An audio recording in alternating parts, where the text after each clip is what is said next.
데살로니가전서 제4장 13절로 18절의 말씀 다 같이 우리 한 목소리로 읽도록 하겠습니다.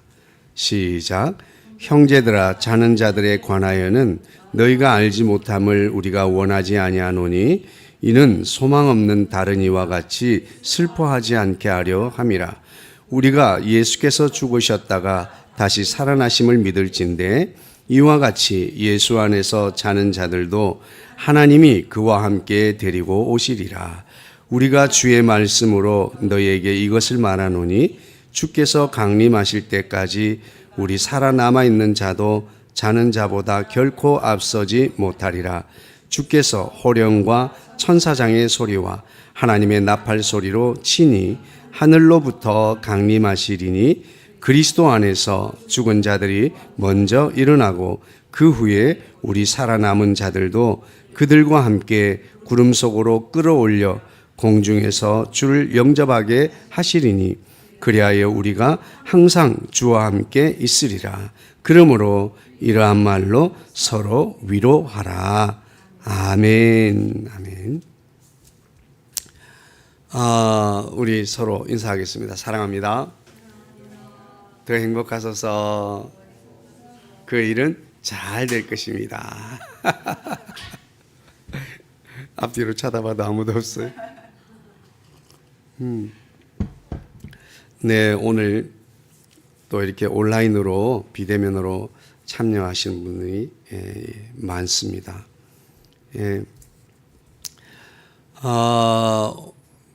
독감 조심하시고 우리가 뭐 조심을 하지만 어떡하겠어요.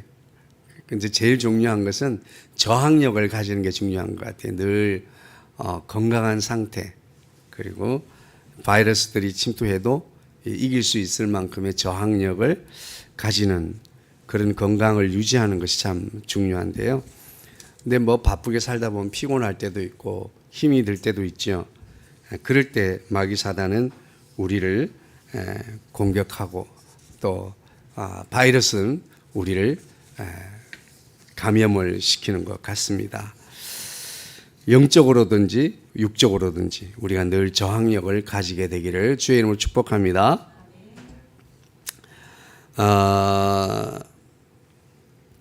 하나님은 주의 백성들이 어떻게 살기를 원할까요? 행복하게 살기를 원하는 줄로 믿습니다. 하나님은 우리를 이름을 지어줬는데 복자라 그랬습니다. 행복자. 우리를 행복자라, 너는 행복자라, 너는 행복하게 살아야 되는 사람이다. 하나님은 우리에게 괴로움과 고통이 아니라 풍성함을 더하시기를 원하시는 줄로 믿습니다. 그래서 저는 일찍이 참 우리가 이 교회 문화를 접하고 교회 안에서 자란다고 하는 것은 많은 사람들에게 큰 이 경쟁력을 가지는 것 같습니다. 제가 주변에 환경이 좋지 못했어요. 그리고 친구들도 좋은 친구들이 많지 않았어요. 완전히 악만 남은 친구들만 가득했었는데, 그래도 그 속에서 이 친구 영화에 보면 이 상태, 제일 제대로 된 친구 하나가 있는데 그 같은 친구가 바로 저예요. 네.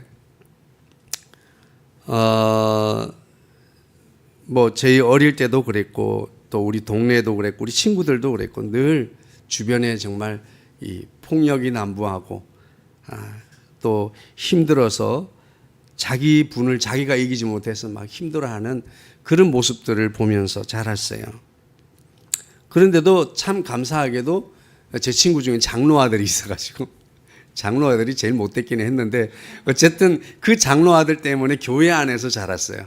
그래서 교회가 또 분립되고 또 교회를 짓는 건축하는 빈 교회에 들어가서 또 장로 아들하고 놀기도 하고 거기서 자기도 하고 그러면서 어쨌든 교회 안에서 교회의 장점과 단점, 교회에서 일어나는 좋은 일, 나쁜 일들을 함께 보면서 성장을 했습니다.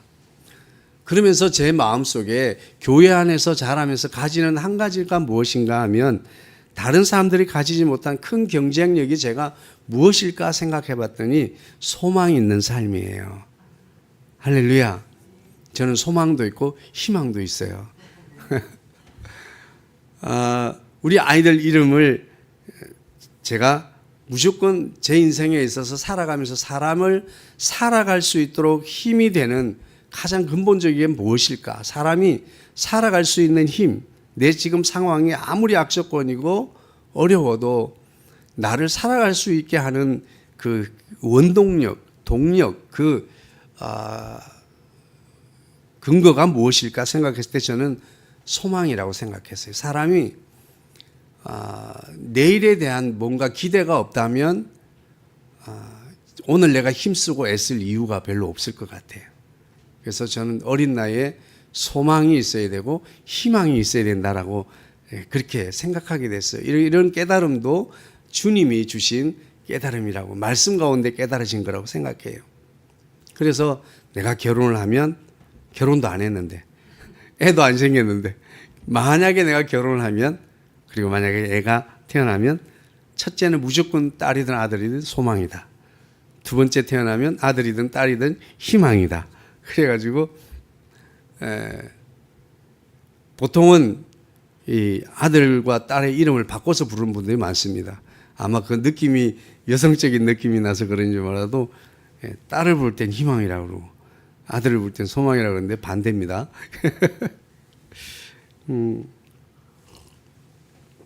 근데 저는 우리 그리스도인이 가지고 있는 삶은 이 소망의 삶, 하늘 소망을 품고 살아가는 소망의 삶인 줄로 믿습니다. 많은 사람들이 불안과 걱정, 근심, 염려를 가지는 것은 내일에 대한 소망이 없기 때문이에요. 내일에 대한 어떤 희망, 소망이 있다면 어떤 어려움이 있어도 오늘을 우리는 견디고 인내하고 또 살아갈 힘이 생기게 될 줄로 믿습니다.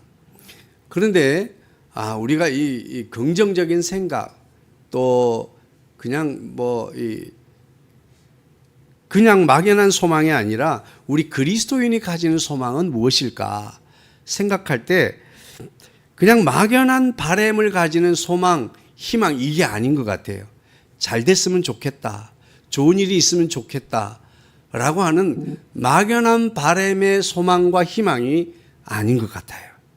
근데 이 세상에 많은 사람들이 절망하고 있지만 이 막연한 바람과 희망이 있어도 그래도 적어도 살아갈 힘이 있게 될 줄로 믿습니다. 그래서 저는 한동안 이 소망을 다른 단어로 가능성의 문이라고 이렇게 차용해서 사용했었습니다. 가능성의 문. 근데 이 가능성의 문이라는 것이 항상 우리는 전후 좌우 모두가 막혀 있어도 하늘을 향한 가능성의 문이 항상 열려 있는 삶을 사는 사람들이 성도의 삶이다. 이렇게 생각했어요. 그래서 그렇게 가능성의 문이란 말로 희망과 소망을 이야기를 했었는데 그것도 완전하지 않은 것 같아요.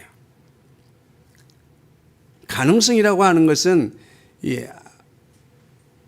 어떤 좀 막연한 것보다는 조금 더 구체적이긴 하지만 확실치는 않은 것 같아요. 그래서 제가 생각을 하면서 소망과 희망을 대체할 수 있는 다른 것이 무엇일까 생각할 때 기다림이라고 하는 단어를 생각했습니다.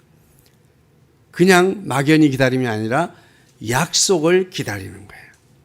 할렐루야. 이 약속의 대표적인 인물이 아브라함입니다. 아브라함은 그야말로 하나님께서 내가 지시할 땅으로 가라 그랬습니다. 아브라함이 나아가는 그 길의 여정에는 구체적인 게 아무것도 없습니다. 확실한 것은 하나님의 약속밖에 없는 거죠.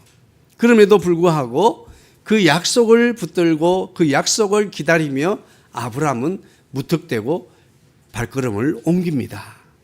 이게 우리 성도의 믿음의 삶인 줄로 믿습니다. 사라도 마찬가지죠. 사라는 생물학적으로 죽은 바와 다름없는 그의 몸에서 이세를 태어나게 하실 것이라고 하는 하나님의 말씀에 이루어질 수 없는 상황인 것을 알면서도 하나님을 바라고 믿고 기다렸다라고 하는 것입니다. 할렐루야. 처음에는 물론 웃었지만 그 약속을 기다려서 마침내 그 기다린 것을 목도하고 그것을 누리게 된 줄로 믿습니다. 이렇듯 우리가 가지고 있는, 그리스도인이 가지고 있는 소망이라고 하는, 희망이라고 하는 이 단어는 막연한 바람이 아니고, 그리고 추상적인 것에 대한, 그런 것에 대한 가능성을 막연히 바라보는 것이 아니라 확실한 약속에 대한, 할렐루야, 눈에 보이지 않고 내 손에 잡히지 않지만 확실한 약속, 문서로 내게 약속해 준 이 약속을 기다리는 자들, 그 자들이 바로 저와 여러분 성도인 줄로 믿습니다. 믿으십니까? 우리는 이 확실한 것을 기다려야 되는데 막연한 것을 기다릴 때가 많아요. 가능성을 기대할 때가 많아요. 저는 어제 그 조혜련 집사님의 다니엘 기도에 나와서 성경을 읽어야 된다고, 그 양반은 나보다 더 심하더만. 나는 석장이라고 그러는데 하루에 5장씩 읽으라고 그러는데, 어쨌든 성경을 읽어야 우리는 확신 있는 신앙을 가지고 내가 기다리는 것이 무엇인지, 그리고 무엇을 바라는지를 정확하게 알고 기다릴 수 있게 될 줄로 믿습니다.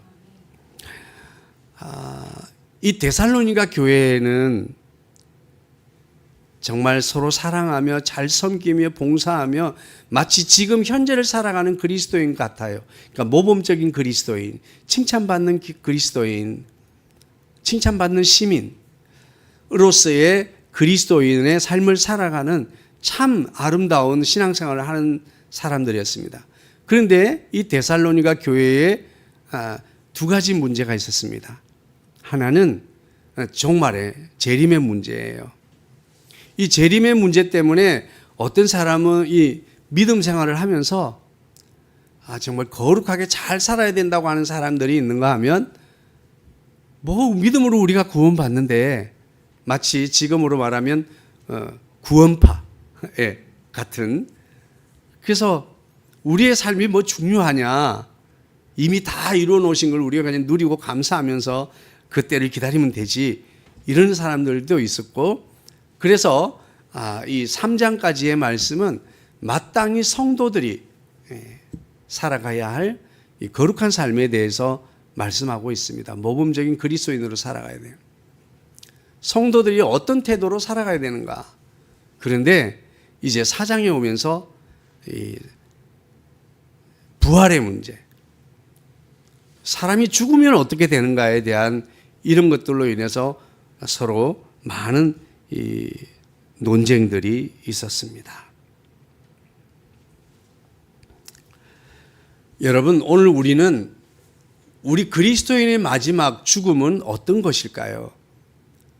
사람은 다 누구나 다 죽죠. 이 세상에 공평한 것이 있다면 누구나 빈손으로 오고 누구나 다 마지막엔 죽는다는 거예요. 사는 과정은 어떻게 사는지 모르지만 누구나에게 출생이 있으면 종말이 있는 거예요. 죽음이 있는 거예요. 개인적인 종말을 누구나가 맞이하게 됩니다. 그래서 어떤 사람들이 보기에는 짧을 수도 있지만 그것이 그 사람의 한 평생이에요. 그러니까 우리는 일생을 살다 가는 거예요. 우리가 생각할 때 80, 90이 긴 것 같지만 그 사람은 그 사람의 일생을 살다 가는 거예요. 그래서 우리가 생각할 때는 어떤 사람은 참 불행하다, 태어난 지 얼마 되지도 못해서 세상을 떠났다라고 생각할 수 있지만, 짧지만 그 사람은 그 사람의 일생을 살다가 세상을 떠난 겁니다. 오늘 우리는 그래서 인생은 죽음이라고 하는 것이 슬픔이라고 하는 것으로 가득합니다. 오늘 그런데 주님은 그 슬픔으로 인해서 슬퍼하지 않기를 원한다 그래요. 누구처럼? 마치 예수 믿지 않는 사람들처럼, 마치 신앙이 없는 사람들처럼 그렇게 슬퍼하지 않기를 원한다. 그렇게 말합니다. 그렇다고 해서 장례식장에 가서 막 우는 사람의 등을 치면서 그만둬라! 이렇게 하시는 권사님들처럼 하지 않기 바랍니다. 이렇게 좋은 날, 이렇게 기쁜 날 왜 울어? 예. 우리가 다시 만날 날까지 잠시 잠깐이지만의 이별도 슬픈 거예요. 같은 교구에 있다가 이사 가서 다른 교회 출석해서 못 본다고 해도 울고 그랬던 기억 혹시 있으세요? 같은 학교에서 사실 학교 생활이 어른이 돼서 보면 길지 않아요.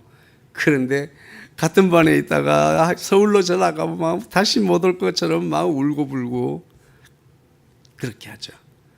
그런 이별은 어쨌든 슬픈 거예요. 긴 이별이든 짧은 이별이든 집에서 애완견을 길러도 그 애완견이 집을 나가도 슬퍼서 우는데, 그래서 슬픔, 이별의 슬픔이라고 하는 것은 사람들이 다 가지고 있게 되는 것입니다.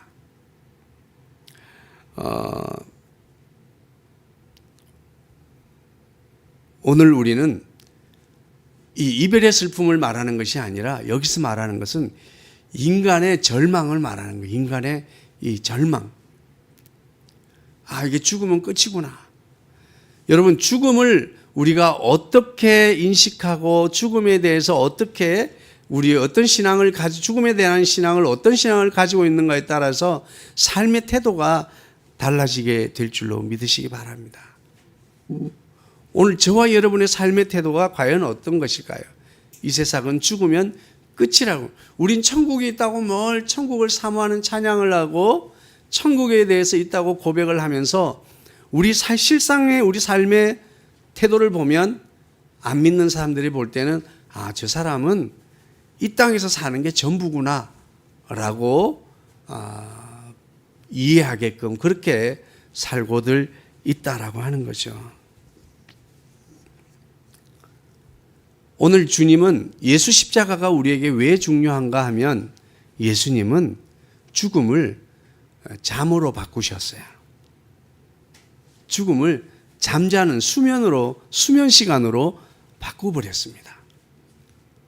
한마디로 말하면 죽은 자들에게는 영원한 사망이지만 주님은 오늘도 예수 그리스도 안에 있는 믿음의 사람들에게는 죽은 것을 죽었다고 하지 않고 잔다 그렇게 말합니다.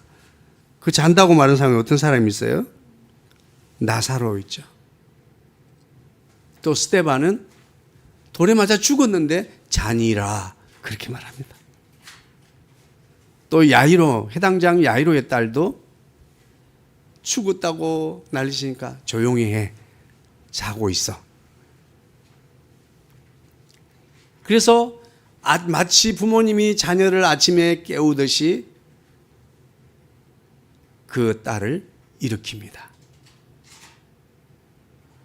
오늘 저와 여러분이 생각하는 우리보다 먼저 간 사람들, 길게 산 사람도 있고 짧게 산 사람도 있고 어떤 사람 부유하게 산 사람도 있고 온갖 가정고생을 다 하신 분도 있고 정말 엄마만 생각하면 가슴이 아플 정도로 전적인 헌신을 하셨던 어머니 생각하면 속상하고 그 어머니가 고생하셨지만 어떻게 사셨던지 간에 그분들은 지금 휴식의 시간인 줄로 믿으시기 바랍니다. 잠자는 시간은 휴식의 시간이에요.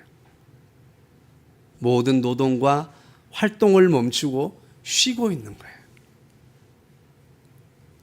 그런 점에 있어서 우리 그리스도인이 위로가 되어야 될 이유는 힘들게 이 땅에서 살았던 질병으로 고통받았든지 여러 가지 관계로 고통을 받았든지 어떤 일로 힘든 삶을 살았다 하더라도 어떻게 세상을 떠났든지 그것은 불행한 것이 아닙니다. 그리스도 안에 있기만 하다면 할렐루야. 그것은 지금 쉬고 있는 휴식의 시간입니다. 사망을 수면 시간으로 바꾸신 분이 우리 예수님이고 그 계기가 십자가인 줄로 믿습니다. 그 예수 십자가를 믿으십니까? 그래서 그 죽은 자들은 지금 잠자고 있다 하는 거예요. 그런데 이 죽으면 끝이라고 생각하는 사람들은 어떻게 삽니까? 되는 대로 사는 거예요. 혹은 열심히 사는데 자신의 만족과 이 땅에서의 누림을 위해서 최선을 다하는 삶을 사는 거예요. 그런데 오늘 바울 사도는 1절로부터 12절까지 그렇게 말하고 있습니다.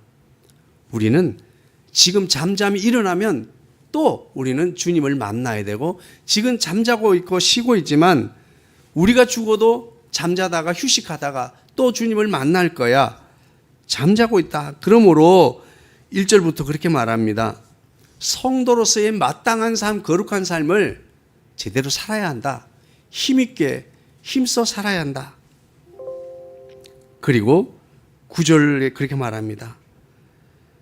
너희들 지금 형제 사랑하고 이웃 사랑하는 거 잘하고 있는데 계속 그렇게 살아야 돼. 마치 세상이 끝인 것처럼 성도로서의 마땅한 삶도 포기하고, 그리고 성도로서 이웃 사랑, 형제 사랑에 대한 것도 포기하고, 그리고 11절로 12절에 자기에게 또 너희에게 명한 것 같이 조용히 자기 일을 하고, 누구 일을 하라고요? 자기 일. 너희 손으로 일하기를 힘쓰라. 그런데 이 종말론이 잘못되면요, 다 직장부터 그만두라 그래. 이단이 그래서 이단이에요. 직장 그만두고 집 팔아. 그리고 다 여기 갖다 놔.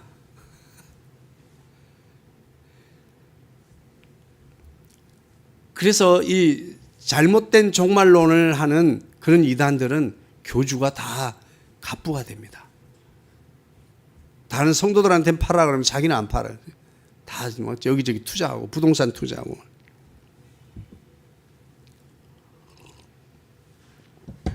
오늘 우리는 죽으나 사나 성도로서의 본분을 매일매일 다하는 삶을 멈추지 말아야 될 줄로 믿습니다. 그래서 저는 제가 신앙 믿음 안에서 목회자가 되고 또 가정을 이루면서 한 가지 믿음 안에서 좋은 것을 배운 것이 있다면 성실이에요. 뭐라고요? 성실.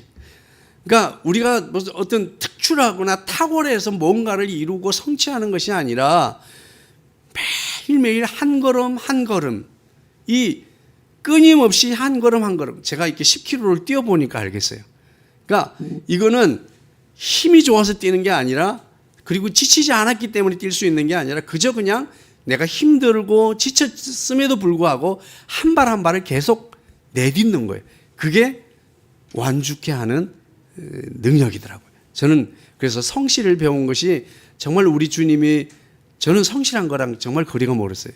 감정이 바람이 부는 대로 오늘은 왜 이렇게 우울할까, 막 굉장히 감성적이라 가지고 갑자기 바다가 미친 듯이 보고 싶으면 출근하다가도 바다 보러 가고 막 이랬던 감성이, 네 마음이 가는 대로 가, 이렇게 하던. 근데 성실한 삶은 주어진 매일의 것에 성실하게 사는 것. 새벽 기도의 사이클 안에 있는 것, 매일 예배의 사이클 안에 있는 것, 성경을 읽는 사이클 안에, 이 사이클을 만들수록 그 사이클 안에 있는 것이 나를 올가매는 것이 아니라 믿음 안에서 우리를 보호하게 되는 힘이 되는 줄로 믿으시기 바랍니다.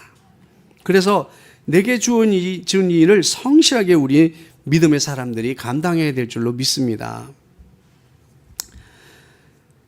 그러면서 주님은 이렇게 말씀하십니다. 주님은 슬픔을 소망으로 바꿔야 된다라고 말씀하고 있습니다. 우리가 읽었던 13절 말씀 보세요. 형제들아, 자는 자들에 관하여는 너희가 알지 못함을 우리가 원하지 않다. 알기를 원한다. 이는 소망 없는, 믿음 없는 다른 사람과 같이 슬퍼하지 않게 하려 함이라. 사람들이, 믿음이 없는 사람들은 끝났다고 생각하는 거예요.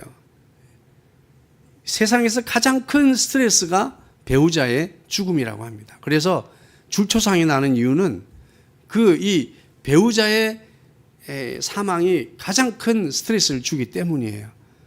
그거는 잘 모르죠. 평소 때는 내가 그렇게까지 아내를 사랑하나? 내가 그렇게까지 남편한테 의지하고 있나? 이렇게 생각할지 모르겠지만 누군가가 갑자기 없어졌다는 일은 큰 추움이죠. 저는 꿈에서 경험을 했는데도 울면서 깼어요. 와, 울면서 막 뛰어가서 안방 차고 있는 아내를 확인하고 막 우니까 막 깨더니 내 얼굴 보니까 자기가 죽은 거야. 왜? 내가 죽었어? 그러는 거야. 나는 꿈이었지만 그렇게까지 충격적일지는 몰랐어요. 그냥 그러면 먼저 가면 또 장가 가지 뭐 이런 생각을 할 수도 있다라고 생각했는데 우리가 생각하는 것보다 가족은 우리를 더 많이 점령하고 있어요. 우리 속에 들어와 있습니다. 어쩌면 우리 자신인 같이 느껴질 정도로 가족은 그런 것이에요. 그래서 누가 배우자가 사망하면 믿음이 없는 사람들은 절망감을 느끼고 그냥 모든 것을 포기하게 되는 거예요. 여러분, 오늘 저와 여러분이 믿음 안에 있는 성도의 삶은 어때야 돼요? 우리가 1절로부터 12절까지 있는 말씀을 초상이 났어도 이 일은 어떻게 해야 돼요? 성실하게 잘 지속해 나가야 된다는 거예요. 이게 예수 십자가를 믿고 예수 부활을 믿는 사람들의 태도입니다. 할렐루야. 그래서 정말 이 절망케 하는 슬픔, 불신앙적인 슬픔이 아니라 오늘 우리 성도의 슬픔은 그저 이별에 대한 슬픔으로 끝나야 될 줄로 믿습니다. 그리고 다시 만날 날을 기다리는 그러한 소망의 삶을 살아가야 될 줄로 믿습니다. 그래서 이 모든 이별의 슬픔과 가족의 사망한 이러한 슬픔은 죽음으로 인한 슬픔이 아니라 이별에 대한 슬픔을 우리는 다시 만날 소망으로 바꿔야 될 줄로 믿습니다. 그러면서 그렇게 말합니다. 야, 먼저 죽은 사람이 불행하다고 생각해? 그렇지 않아. 그리고 너희들 지금 살아있다고 해서 너희들이 더 나은 것 같아? 그렇지 않다. 이렇게 말씀하고 있습니다. 그러니까 자는 자와 깨어있는 자의 차이예요. 자는 자는 쉬고 있는 거고 깨어있는 사람은 아직 우리는 달려갈 길을 달려가고 있는 것뿐이고 다른 거 아무것도 없다 이렇게 말씀하십니다. 뭐라고 말합니까? 15절 우리가 주의 말씀으로 이것을 너희에게 말하노니 주께서 강림하실 때까지 우리 살아남아 있는 자도 자는 자보다 결코 앞서지 못하리라. 우린 동등합니다. 할렐루야. 우리는 자고 있는 자와 깨어 있는 자의 차이뿐이지 똑같다는 거예요. 먼저 죽어서 아이고 불쌍하다 안 됐다가 아니라 쉬고 있어서 우리보다 좀 더 편한 거예요. 네. 똑같다, 동일하다 말씀하고 있습니다.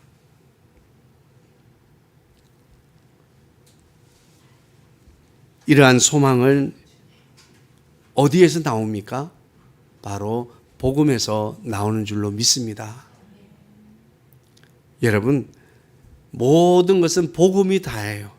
우리 믿음 안에서 모든 문제와 모든 실용적인 삶의 해답은 복음에 있는 줄로 믿으시길 주의 이름 축복합니다. 왜 복음이 복음입니까? 복된 소식이고 내 삶의 실제적인 힘이 되는 말씀이 바로 복음이기 때문이에요. 그리고 가장 원초적인 복음은 예수 그리스도, 그리고 예수님의 십자가, 죽음, 부활, 이어서 재림, 다시 오심.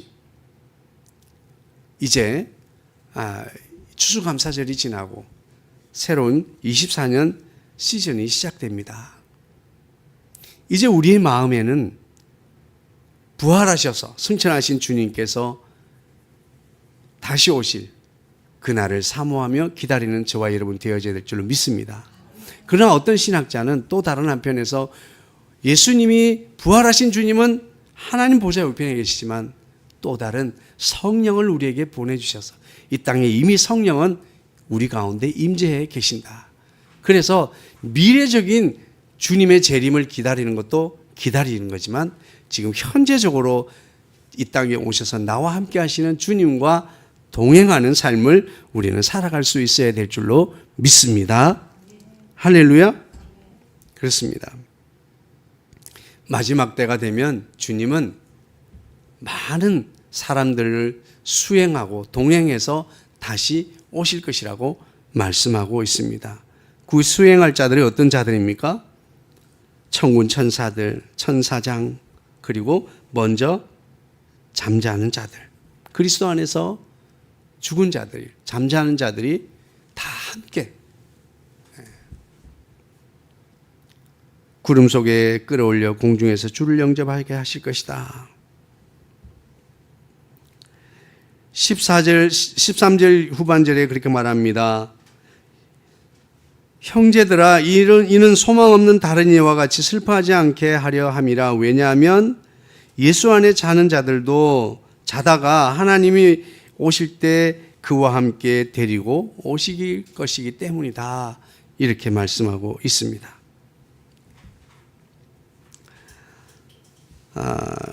여러 가지 신학적인 재림에 대해서 신학적인 논쟁이 많이 있습니다. 그리고 이것 때문에 교단이 갈라지기도 하고요. 그렇습니다. 어쨌든 신학적인 견해는 다양할 수 있어요. 그러나 이것은 진리가 아닙니다. 견해, 내가 보는 코끼리 다리예요. 내가 만져본 코끼리의 몸이에요. 그것을 전부라고 말할 수는 없는 거예요. 그럼에도 불구하고 우리는 그것들을 그런 의견이 있다는 것을 참조하고 우리 신앙의 유익으로 삼으면 좋을 줄로 믿습니다. 네. 그래서 교회 안에 성경을 읽다 보면 여러 가지 난해 구절들이 많이 있습니다. 그럴 때에 이것들이 신앙의 성경의 오류로 이렇게 이해하는 것은 옳지 않고 전부 다 일부분을 깨달은 그것을 설명하다 보면 전체를 제대로 설명하긴 어렵다라고 하는 거예요. 왜? 우리는 하나님이 아니기 때문에. 하나님은 우주를 지으셨고 지금도 이 우주를 운행하고 있기 때문이에요. 여러분, 코스모스, 우주가 얼마나 큰지 여러분 혹시 아십니까? 저녁에 반짝이는 그 한 별이 나는 하나의 이 행성을 하나 불과한 줄 알았더니 그것이 또한 우주를 이루고 있다고 합니다. 이 우주가 이렇게 크면 얼마나 크다는 거예요, 도대체가. 상상이 되십니까? 이런 태양계와 같은 이런 은하계가 우주 속에 또 여러 개가 있다 그러면 도대체 이 우주는 얼마만한 겁니까? 감히 상상해. 그것을 지으시고 운행하고 조정하시고 여전히 그것들이 충돌하지 않게 붙들고 계신 분이 우리 하나님이시라고 하는 거예요. 여러분, 이게 수학적인 얼마나 정확한 이 관리가 필요하겠습니까? 오늘 우리는 하나님에 대해서 완전히 알고 믿는 것이 아니라 하나님이 우리에게 약속하신 것을 믿고 따라가는 것입니다. 할렐루야. 여러분, 아브라함의 신앙을 생각해 보세요. 아브라함에게 주어진 복음은 가장 너무나 원시적이고 작은 복음이었습니다. 그냥 따라오라는 가라는 간 거예요. 그가 믿었던 것은 말씀하신 하나님, 그분이 말씀하신 그것만 믿은 거예요. 오늘 우리 안에도 마찬가지입니다. 성경이 세상의 모든 것을 말씀한 건 아니에요. 우리가 믿음을 가지고 살아갈 수 있도록 성경이 말씀한 그것을 믿고 바라고 나아가는 겁니다. 할렐루야.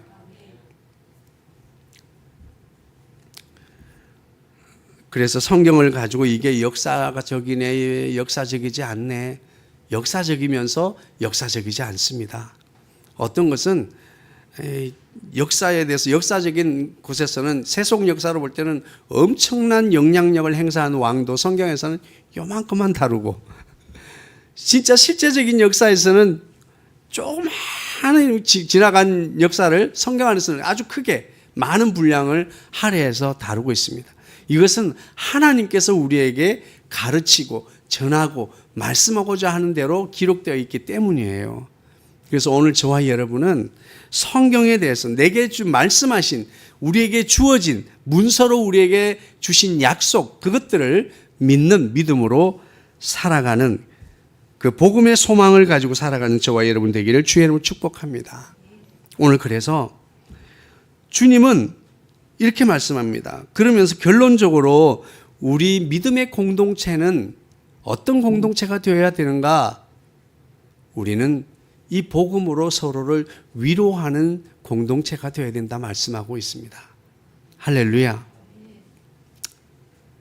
저는 아주 이 말씀에 격하게 공감하고 정말 일주일 동안 사실은 목회자는 교회 안에서 성도들을 위해서 기도한다, 뭐한다, 막 하지만 사실은 영적인 최전선에 노출되어 있는 사람들은 성도들이에요. 전쟁으로 치면 최전선에서 자신들의 영적 생명을 유지하며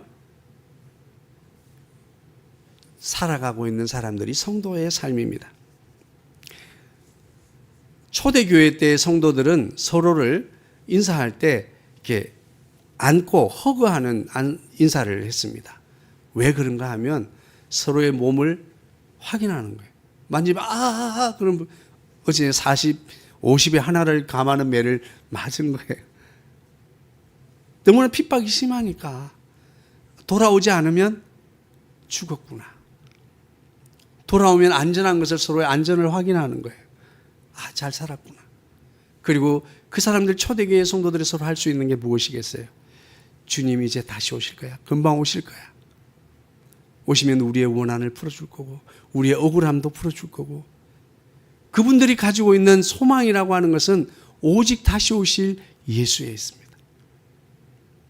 그러면서 그들이 할 수 있는 게 뭡니까? 다음 주까지 우리 믿음 안에 승리하자. 어떤 경우에도 배도의 길, 믿음을 저버리는 일, 그 길에 서지 말고 끝까지 믿음 안에 승리하자.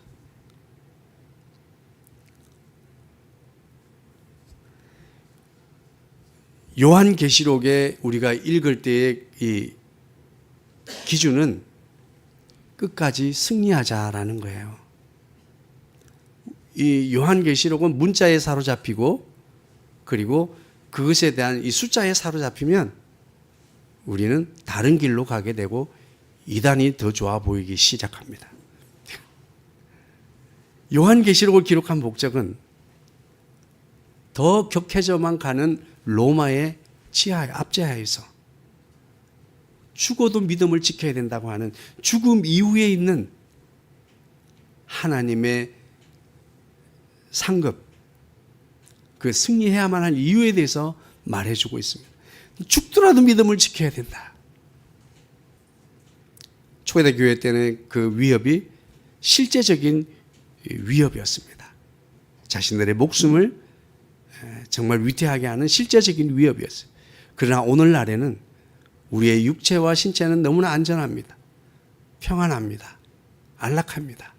하지만 반대로 우리의 영혼은 항상 죽음의 위기에 놓여져 있습니다.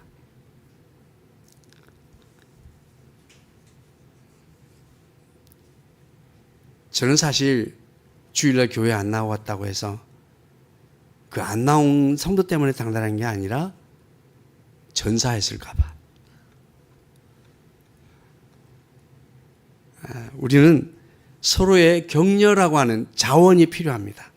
우리 공동체 안에서 우리 성도는 서로가 자원이 되어줘야 될 줄로 믿습니다. 에너지, 배터리. 그래서 서로 주일날 와서 주님 앞에 와서 주님이 주시는 은혜로 충전하기도 하지만 서로 성도 간에 이런 교제를 통해서 충전케 되어지는 줄로 믿습니다.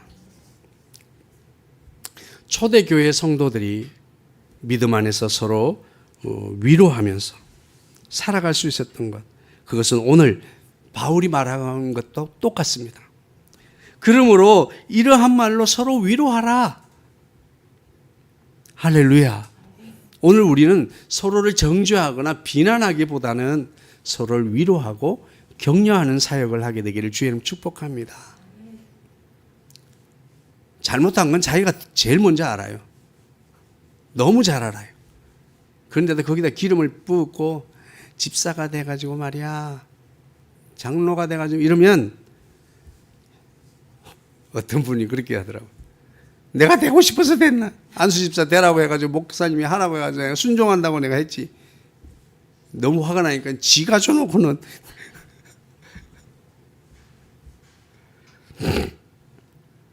오늘 우리는 서로 위로하고 격려하는 사역을 할 사명이 있는 자라는 것을 깊이 마음에 새기면 좋겠습니다. 우리는 우리의 이웃들, 교회 밖에 있는 불신자들에게도 이 위로 사역은 멈추지 말아야 될 줄로 믿습니다. 참 사람들이 힘들게 사는 것 같아요.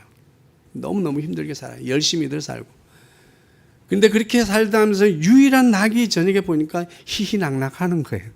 이런 데 보면 술집마다 문전성시를 이루고 있습니다. 같이 놀아주고 싶지만 참 쉽지 않은 일이에요. 네. 네. 오늘 우리는 말씀을 정리하면서 마치겠습니다. 우리가 위로하기 위해서는 우리가 어떤 신앙을 가지고 있어야 됩니까? 우리 가운데 어떤 복음을 가지고 있어야 합니까? 따라해 봅시다. 부활신앙입니다. 예, 우리는 이별을 할 수도 있고 사별을 할 수도 있고 여러 가지 많은 살다 보면 일들이 일어날 수 있습니다. 어떤 사람은 교통사고로 세상을 먼저 떠나기도 하고요. 어떤 사람은 질병으로 세상을 떠나기도 합니다. 정말 많은 믿음의 사람들이 기도하면 하나님이 초월적으로 막 정말 용한 점쟁이처럼 알게도 해주시고 그럴 때가 있습니다. 제가 굉장히 용하지 않은 것 같지만 그럴 때도 있었어요. 보여요, 막 그래. 그럴 때도 있는 거예요. 하나님이 역사하시면 그렇게도 하시고 또 뭐 초월적인 능력으로 병도 고치시고 이런 일을 하십니다. 그런데 중요한 건 그게 전부가 아니는 거예요. 어떤 사람에게는 하고 어떤 사람은 안 하신다는 거예요, 하나님께서. 그렇더라도 우리는 누구나 다 동일하게 한평생을 살다가 하는 겁니다. 그럼에도 우리에게 소망이 있음을 서로 위로할 수 있는 그 근거는 예수님이 십자가에서 날 위해 죽으셨다가 날 위해 다시 부활하셨다라고 하는 사실입니다. 할렐루야. 우리는 주님이 부활하심으로 이 세상의 죽음으로 끝나지 않는다는 것을 알고 있잖아요. 우리는 죽음의 끝이 아니라 잠자고 있고 휴식하고 있다는 거예요. 쉬고 있다고 하는 거예요. 그렇게 생각하면 저희 어머니가 좀 덜 불쌍해요. 아이고 가서 푹 쉬고 계시는데 없겠다. 우리 정홍남 권사님이 지금 먼저 가셨지만 쉬고 계시겠구나. 아침마다 평생을 금식하시면서 기도하시고 또 저를 만나서 그냥 목회자를 위해서 막 기도하셨던 그 권사님은 지금 쉬시고 계시겠구나 생각하면 슬프지 않아요. 오늘 우리는 주님이 부활하셔서 우리에게 죽음을, 사망을 생명으로 바꾸셨어요. 그래서 그분들은 지금 자고 있는 거예요. 두 번째입니다. 우리가 가지고 있는 신앙은 부활신앙뿐만 아니라 우리가 가질 신앙은 재림신앙을 가져야 될 줄로 믿습니다. 주님 다시 오실 겁니다. 우리가 세상이 내일 폭파되어서 사라진다 해도 우리는 오늘 내가 해야 될 일을 멈추지 말아야 될 줄로 믿습니다. 왜냐하면 이 일은 지금 이미 성령님이 이 땅에 와 계셔서 하늘과 우리 믿음 안에 성령 안에 살아가는 우리의 삶은 연결되어 있기 때문에 계속되는 연장선상에 있는 것입니다. 그것이 우리가 하나님 앞에서 어떻게 살았느냐라고 평가되어질 것이기 때문에 그렇습니다. 우리는 거룩한 삶을 힘쓰고 여전히 우리는 형제 사랑하기를 힘쓰고 그리고 내게 주어진 일을 최선을 다해서 감당하는 것, 그것이 주님이 다시 오실 날을 기다리는 재림신앙을 가진 믿음의 성도의 삶이 되어질 줄로 믿습니다. 주님이 다시 오십니다. 오늘 성경에서는 죽을 때 먼저 죽은 자들을 일으켜서 같이 오신다고 말씀하십니다.